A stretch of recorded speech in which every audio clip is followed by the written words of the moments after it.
जी बिल्कुल, बंगला मंठार और इसके गिरदोनवा में गंदम की कटाई का अमल तेजी के साथ शुरू हुआ है। कुछ ज़मींदार रवायती तरीकों हाथ से गंदम की कटाई कर रहे हैं और कुछ जो है मशीनरी तरीकों से कटाई करवा रहे हैं।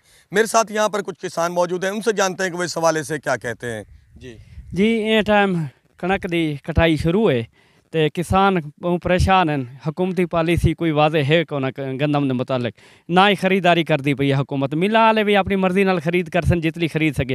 हुण जिमींदारां दे ये हालात हैं, छोटे जिमींदार हैं, कणक घर रख नहीं सकते। हुण कणक को किसान मजबूरी तौर पर विचे सी छोटा किसान घर रख नहीं सकता तो वो खराब थी थी कणक। किसान परेशान हैं। हुकूमत को चाहिए कि वाजे पॉलिसी गंदम के मुतालिक ऐलान करें।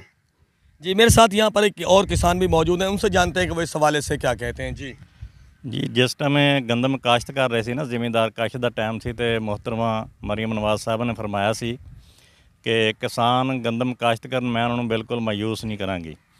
तो अज सूरत हाल यह है कि गौरमेंट तो गंदम खरीद ही नहीं रही, तो मिलां ने भी कोई नहीं गंदम लै रहे। किसान बड़े परेशान आ, तो हुकूमत की तरफ कोई ऐसा लाहे अमल अच्छा नहीं है कि गंदम जी किसान को खरीदी जाए।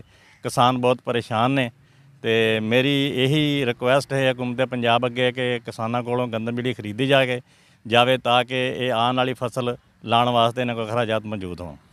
जी किसानों का यही कहना है कि हुकूमत जो है गंदम खरीदारी के लिए कोई वाज़ेह पॉलिसी मरतब करे ताकि उनको आने वाली दूसरी जो दीगर फसलें काश्त करने में मदद मिल सके। जी।